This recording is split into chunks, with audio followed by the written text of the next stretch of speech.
Number 16, predict the sign of the entropy change for the following processes. And then we have snow melts.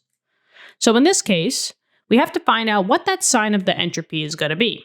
Now, entropy, when we start doing math with entropy, this is an S. So, like, we learned that H was enthalpy, entropy is S. Now, they want us to find the change in entropy. So this would be a delta S, or that triangle in front of the S. So basically, we have to find out, for snow melting, would that be a delta S of a positive, negative, or a 0? Well, here's like the little, information that we have to know.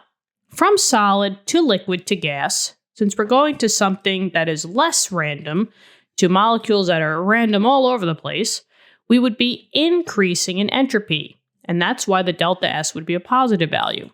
But if you're going backwards and you're going to something that has less entropy, those molecules are tightly packed together, the delta S would be a negative value because you're losing the entropy. Now, snow is melting, right?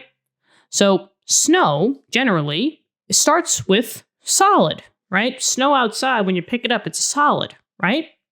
So we're going from something that is a solid. And if it's melting, right? Melting always indicates that it's going to be turning into a liquid. So in this case, we have solid snow melting into water. That's basically what snow is, right? Solid ice, I guess. But anyway, solid to liquid.